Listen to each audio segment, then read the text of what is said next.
Pretty clear. Very clear. Test, Sweet. test. Perfect. I also got a haircut today, so we're good. Good. It's So good. do I leave the Google Meet as well? Yeah, you can leave the Google Meet. We'll lose the note taker, but we'll have this. That's This okay. is all That's recorded. okay. Yeah. Interesting. This is my first podcast, I think, in over 2 years. An honor and a privilege. Awesome, man. Glad to have you here, man. So what do you want to pick up at? Yeah, if you want to take it, just what you were explaining about. Shit. Why I 2 have the minutes, name I rewind. have. Like my high school graduation is where you want to start? Yeah, Or why college. did your parents name you Axel? Let's Wow. start with iOS 14. Let's begin with iOS 14. Cool. So, I mean, maybe taking it even further step back, the reason why we started Unveiled is because really just everyone who I've known in the space, being adjacent to the ecom world in the last almost a decade now, has been saying the same thing. And that is, it's not 2017 anymore. It's not 2018 anymore, where you put $1 into Meta and $2 into Google and you get $30 back. And everyone was happy. Everyone was making money. And honestly, Adam, I think probably a good thing that you built out Amazon rather than D2C initially, because now Amazon is really rapidly growing and D2C is, for many brands, shrinking actually as a percentage of their sales. Probably not good for me Interesting. or my business, but good. But I think really good that you nailed down Amazon. So anyway, that's like the high level context. It's more difficult than ever to scale affordably and profitably on your own .com site. And the reason why this is, there's more competition, number one, but really there's a huge signal loss gap between what's happening on your website, your ability to recognize known returning visitors, a signal loss gap between what's happening on your website and your ability to recognize what's happening. So when I say Can you this, what I explain mean that? is Signal loss gap. What is, to like a beginner like me, what does that mean? I wouldn't call yourself a beginner, but to a beginner, someone else, it means that someone comes to Wellwoven on day one, they sign up. They've given you their email address and they've said, hey, Adam, please send me emails, engage with me, send me things that I'm interested in. Now with the newest version of it's Safari 16, just 25 hours later, the known returning visitors are showing up on your site as anonymous first-time visitors. So you are not able to recognize, hey, this is Max Sander who signed up on wellwoven.com. Got it. So that window of being able to read who the customer is shortened dramatically. Yeah. It went from being in perpetuity to 7 days to now 24 hours for the newest versions of Safari. Cool. And I think what's also really, really, really interesting here is, what are the downstream negative implications of this? So first of all, this signal loss gap, like intuitively it's bad, but how do you actually see this hitting your bottom line? The first area is email marketing revenue. Klaviyo, I think you use Klaviyo if I remember correctly. Klaviyo flows are not getting triggered when they should get triggered. So if I'm adding to cart, I'm abandoning cart, I should be getting an abandoned flow. I'm not now because I'm showing up on your site as a anonymous first-time visitor rather than a known returning visitor. So you're just leaving revenue on the table. Every brand that doesn't have a solution like this in place is leaving revenue on the table. The second area, which I think is perhaps even more of an acute impact, and you see this cost because you actually can see your ROAS drop over the last 4 or 5 years if you're spending a lot of money on your .com site, is in your ROAS. Because Facebook's pixel and Google's pixel are not also able to identify the known returning visitors. And specifically, how do you see this? The end result is a ROAS deprecation, but you can see your event match quality score also drop. So that's the high level overview to answer your question. I don't know, I think I got in the weeds there of what I mean by signal loss gap. Yeah, that's great, man. Appreciate that. And how are you addressing the problem with the tool? Where is the tool sort of bridging that gap of figuring out who the customer was and being able to re-engage back to that customer, making the signal stronger, in other words? Yeah. So our solution is, the problem is quite complex. The solution is relatively simple. What we do is rather than relying on third-party cookies, we rely on an identity co-op that we've opted into, as well as first-party cookies, which are not blocked by Safari. And effectively what this means is that we can, whenever someone comes to your site and they sign up, we say, okay, interesting, we know that this person's digital fingerprint 143689 equals max@gmail.com, right? And now they come back 5 days later, and because we're using a first-party cookie rather than a third-party cookie, even if we're then able to say, okay, interesting, we see this unique digital fingerprint again, we recognize it, okay, this is max@gmail.com. So we just have effectively a data layer, which we install via Shopify app. And the impact is being able to recognize visitors who've opted in perpetuity. That's the vast majority of the solution. That's what the solution was when we first spoke. We've grown a bit since then and added a few other interesting products. I don't think relevant for the lower or the mid-market, but for the enterprise brands, they're relevant. We do some AI models on top of this, but that's the high-level overview. Cool. I'd love to hear about that. And just to speak on first-party cookie, is that when I go to a website, I accept all cookies? It gives you a few options. Some websites, is that what you're referring to? It's like when I accept all cookies, I'm now using a first-party cookie? Yeah, so the reason why that now is a thing, accept all cookies, and I think cookies have a pretty negative connotation, is because historically speaking, 4, 5, 6, 7, 8, 9, 10 years ago, there were third-party cookies that invaded consumer privacy, objectively, right? They would not only track you on, once you go to a website which has this third-party cookie, they would follow you around to all these other websites and see what you do, right? And this is one of the reasons why I think Apple has pretended to care about consumer privacy. He said, we're banning third-party cookies.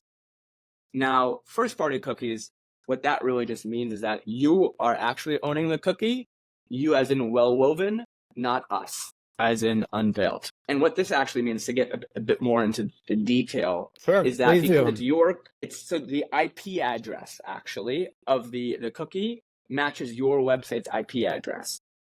And the reason why first-party cookies, I mean, there's a bunch of technical reasons, but for us non-technical folk, why first-party cookies are not signed on, and this is the future, as you'll see Apple speaking about and Google speaking about, the future of marketing, is because you're the one hosting this, there are not these nefarious actors who are pretending to improve some kind of ad result, but actually are tracking visitors around the website, around the internet rather. The I accept cookies refers to all cookies, first, third, scones, crackers, every kind of cookie and cookie adjacent thing. Got it. Love it, man. Love it. All pastries included. Mm-hmm. Hold on. Cool, man. So tell me more. So what are baked goods? What are some of the latest events, the sort of innovations or sort of the features that you guys have been thinking about working on for the more enterprise audience or customer base? Yeah. So the solution I just laid out for you, I think will become commoditized. I have a very strong thesis that most technology companies, honestly, are not defensible through software now. It's easier than ever to build software. What I just described to you is difficult, but it's reproducible, and there are other players on the market that do something similar. I think the puck is moving in the direction of, okay, now we have this data layer of persistent identity. How do we act on this?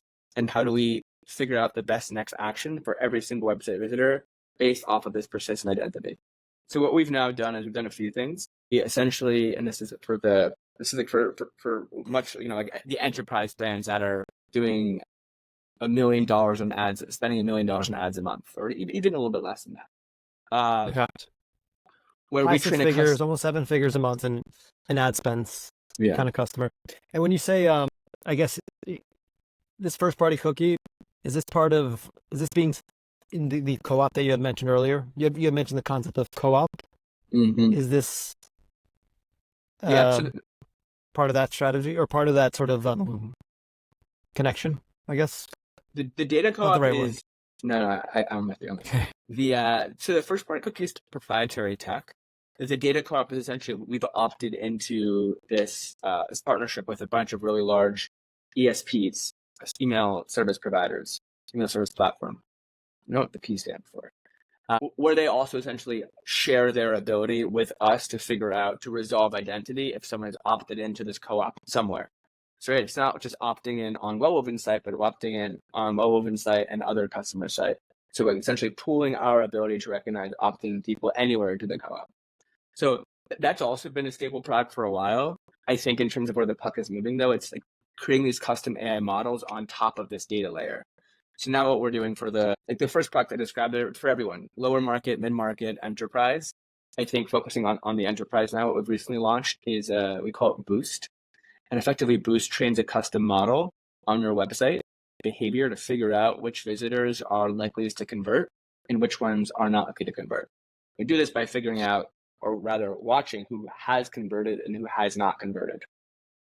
And the result of this is that way you're now deploying your ad dollars and your ad spend on the top 10% or top 20% of highest expected LTV visitors, rather than spending equally across 100% of visitors. So just essentially placing concentrated bets on the right people. Awesome. Very cool. Is this product, is this something you're testing currently in beta? Have you rolled it out? Live. Awesome. Yeah, this is the one that's been growing exponentially. Because if you think about the single biggest line item, if you go to any brand that is spending, let's call it upwards of $100,000 a month on ads, and you say, what's the biggest pain point you're facing? Sure, of course, they want to include their Klaviyo revenue or their Braze revenue. Those are, of course, things. But the bottom line, it all comes down to, how do I drive more marketing efficiency? And for each dollar that I spend, how do I drive an incremental 10 cents, 15 cents, 20 cents? And Boost does exactly this. You're already investing a lot of money, time, and energy into your meta campaigns. We help you optimize it even further. Same campaign, same creative, different custom audiences. Got it. Okay, cool. Very interesting. Awesome. Anything else on that product? I guess use cases for that. So you're optimizing advertising spend by. Can you explain like how you're doing that with the tool? Yeah. In like a so use case optimizing example. advertising spend, optimizing your return on advertising spend across Meta and Google for retargeting campaigns by creating custom audiences that are comprised of the highest intent and highest expected LTV visitors. Cool. We determine this by figuring out and examining who previously converted and who has on-site behavior similar to those who previously converted at a high price point. Got it. Okay, cool. Beginner question. Are you passing this data to like a Facebook audience? Like, are you feeding this back to Facebook audience and Google? Okay. So we'll create custom custom audiences in Meta and Google. In Meta, there'll be two audiences. One prospecting, one retargeting. The retargeting is people who've been on your site. The prospecting is a lookalike audience. Okay, cool. Awesome, man. All right.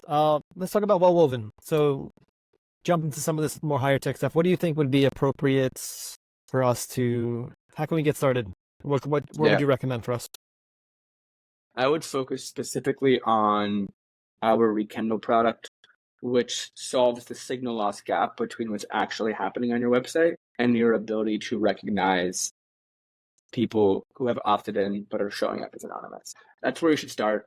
It's I think, in terms of, I use a framework called RICE to figure out whenever at Unveiled how to prioritize stuff. And it's reach, impact, confidence, and ease of use, right? So effectively how to prioritize things. So in terms of reach, impact, confidence that will work, and ease of use, Rekindle impacts every single visitor who's opted in on your site. The impact is 30% lift to Klaviyo abandonment flows. The confidence is it works 100% of the time, every time. We do a free trial until you see the results. And the ease of use is one-click installation. So I'd start with just that. I think we have a couple other products in the pipeline that would be interesting for you that haven't been officially launched for Rekindle, just the kind of low-hanging fruit. Okay. Well, man. Awesome. And when you say one-click install, what do you mean by it's installing to Shopify? Do I have to do anything with Klaviyo? What are sort of the steps to walk me through those steps? Install on Shopify. What's next? Boom. So maybe 2 clicks. I lied. Two clicks. 2 clicks. Install on Shopify app. We have a custom Shopify app. You install that. Boom. For one. Then number 2 is we have an API integration with Klaviyo where we will essentially send the data into your Klaviyo flows. It'll duplicate your Klaviyo flows, and you'll see the revenue trickle on in and eventually flood on it. Okay, And that's how we cool. improve true incrementality, by the way, because we're duplicating your Klaviyo flows and adding a filter such that they're only sent these flows if they were not have been sent your existing flows. Got it. Okay. Cool. So carbon copies. Do I have to do anything, or We'll is do it. there? You guys do it. Cool. We'll do it. We do it all. Awesome, brother. What else is on the roadmap for the tool for the product? So we have launched another. I mean, actually, this part's fine. But essentially, we launched a predictive pop-up solution that shows the pop-up at the point of the visitor's highest intent to improve the people who actually opt in. Right. So the Rekindle solution, it works about identifying people who have explicitly opted in, but it only works on the 4%, 5% of people who've opted in. So the question is, how do you improve the opt-in rate? And one answer there is show the opt-in at the point of highest intent. So we've launched that. That's like still in beta. It's live with maybe 5 or 6, maybe 7 customers today. It's working really well. And then down the line, this is, I think, what I don't want people thinking about because no one else is really doing this today. Is actually, how do I put it? There is no dynamic pricing in the world of e-commerce today for your own .com site. But everyone talks about how they want dynamic pricing, but like not everyone. Many people talk about it, but how they're scared to lose customer trust. They don't want to. Dynamic is that based on region, based on how cheap cost to fulfill a product to a customer? Do you have free shipping? Intent. Yeah. Region, geography, right? If I'm a visitor who's come to your site 15 times and I bought 10 items, should the offer that I'm getting be the same offer as someone who's come to your site once and has not bought anything before? I don't know. So there's not dynamic pricing, but there actually could be. Not through the price itself, because that would be kind of, and this is why I don't want it in the podcast, because we're still thinking about it. But I don't know how to message it and everything. It's just it's still percolating here. But changing the offer on the pop-up based off the levels of intent that our model is able to identify. So right now on Wellwoven, everyone gets the same offer, whether it's $10 off or $100 off or 20% off. Mm-hmm. But there should be a way based off of geography or purchase history or just clickstream behavior to give different customized offers to different people.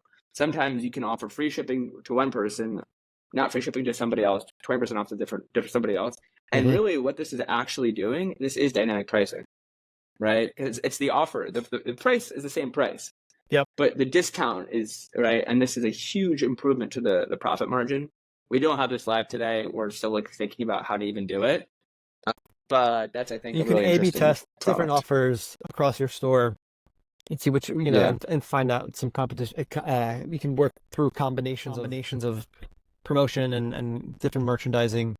Yeah, great. Like buy 2 rugs, or just buy one get one, but doing it slightly more nuanced. If you're able to tie in the other products, which is knowing the customer profile, knowing who's a higher order value customer, who has a bigger house, maybe as a brand you can market different types of different class of furniture. If I'm a furniture store, I can sell higher end. I can maybe dynamically sort the catalog, maybe. I don't know.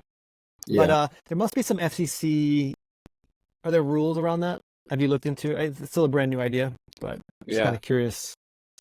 You can give different. I mean, if you think about it, right? If you go to a Raymore and Flanagan in one location and a different location, or you go to I don't want to compare. Let's go maybe CB2. Go to CB2 one location in a different location. The offers are dynamic, and honestly, to answer your question, because now we're off the record, I don't know. I actually haven't looked at it. I don't know. It's a very valid point. I don't know, man. I don't know. That's a valid point, right? Like, that's a valid answer. That's a valid answer. Yeah. There's definitely something there, making it easier for brands to be able to offer pricing based on the profile. It's the right offer to the right person. That's what it is. Right offer to the right person. That's it. That's a great way to say it. Cool, man. Market segments you're trying to target, like ends of D2C that you're focused more on? Yeah. In terms of, say, company size, or in terms of industry maybe Market or in terms of products. industry. Yeah. Yeah.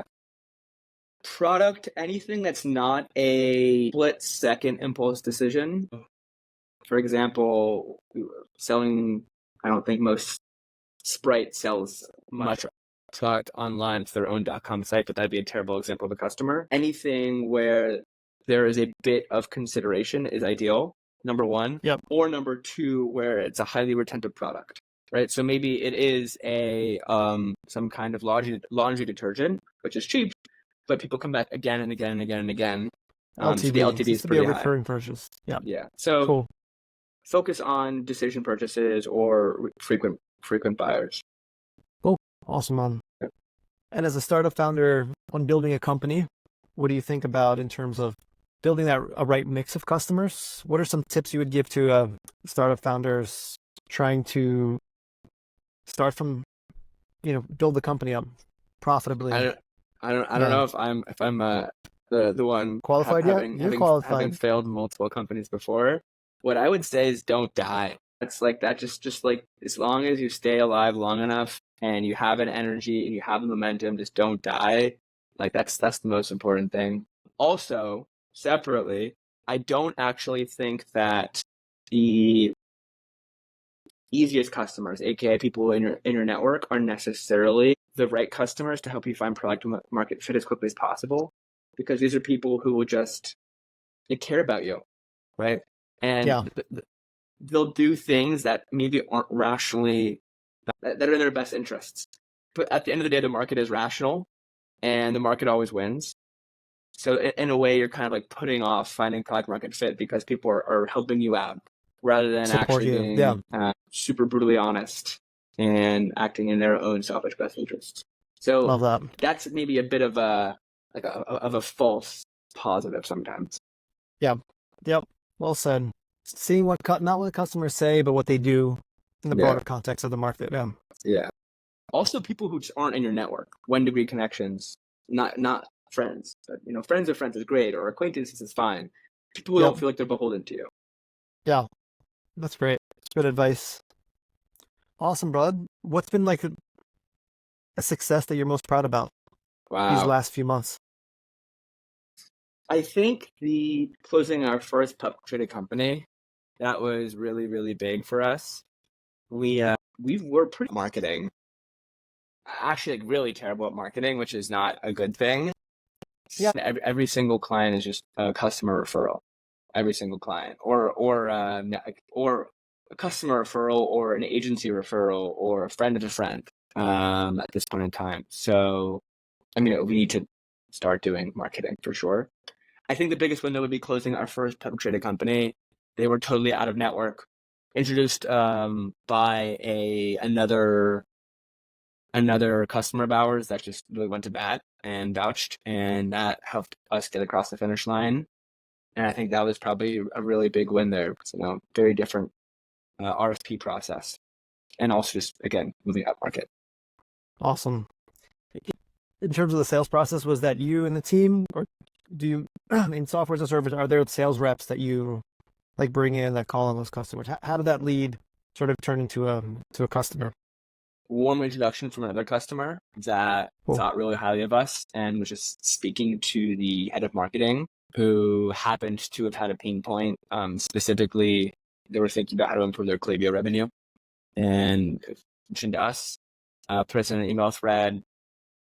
A few weeks later, verbal commitment after a much longer, going proper RFP process where you have to go through a bunch of different departments, got it signed, and just being in the right place at the right time. I think like one thing I've realized is just like you have to put up so many at-bats. You're going to strike out most of the time, just being persistent. 100%. Love that. Love it. You got to take, it's volume. It's having these kind of calls. It's you never know. It's mealy people. Gotta kiss a bunch of frogs to find your princess, as they say. Love it. Amen, man. What I guess a couple more questions and then we can wrap. What are some challenges you faced? We didn't talk about challenges. Let's talk about what are some things that you learned that you might do differently now as you look back on this company or previous companies, whatever comes to mind. Yeah. I think that a lot of my missteps are kind of the result of like a pendulum, right? So the last company overhired, raised venture money, didn't like forecast the demand, which we didn't end up having post-COVID, and had to let go of a bunch of people. And I think I'd done the exact opposite this company to a detriment, where we're now have to just hire a bunch of people, and I didn't put the infrastructure in place at all to do that. So now not hiring fast enough. I did the exact opposite last time, and now I over-index and not hiring fast enough. That's one. Another You one build which more I can organic see. growth. Yeah, yeah. But now we're at a point where we need to hire people yesterday, and it takes a month to 2 months to 3 months to onboard and upskill, and let alone find the right person. I think that's one mistake. Another mistake, I think early on, I was getting really confident and just over quoting people way too high. So now I'm quoting people way too low on price, right? So we have like a formula down, but now from a too aggressive to too conservative. I just think that like if whenever I do something one extreme, I kind of don't revert back to the mean, but rather the other extreme. So that's probably where most of my mistakes personally have been. My co-founder does everything right. He's literally the best. So thank God for him. Awesome. How do you figure out pricing? How do you price? Is there a formula that you've kind of gotten down? A lot of times pricing, I mean, it's finding the rights. It's according to the customer, there's some objective measures, like what kind of value it's going to add to the customer. But what has it been in your journey? Like feeling out pricing, figuring out what's right for where you guys are at in the market. So we try to attach ourselves to the value metric, which we impact the most, being ad spend. Now, initially it was Klaviyo revenue. So we start off pricing based off of website traffic and having tiered pricing. And then we started doing success-based pricing based off the revenue that we drive. And now it's just like constant experimentation. So now we do a percentage of ad spend for brands that are using these custom AI models, the enterprise brands. I still think we're at the point where we're not trying to optimize for profitability. We're trying to optimize for reach across the market and customer base and logos. So our pricing reflects trying to get as many brands on board, because there's a flywheel where each brand, we have a negative customer acquisition cost. Each brand on average introduces us to more than one other brand. So right now that's kind of like baked into how we price as well. Awesome, bud. Cool. How'd you come up with the idea? I'll leave it with that. I had a dream. I had a vision. Love it. I think where we are now is not how it initially started. And everything is just, one day, 1% better. Super cliche, but true. It evolves. I was trying to help improve. I mean, it just like, it evolves. It just totally evolves. But I think being next to and around a bunch of brands and hearing the pain points that they're facing made me really attuned, and made us really attuned to the problems in the market and the solution, which is, evolving still. We are adding new products every few months. Is a result of focusing on that core problem of the signal loss gap and the downstream implications of that.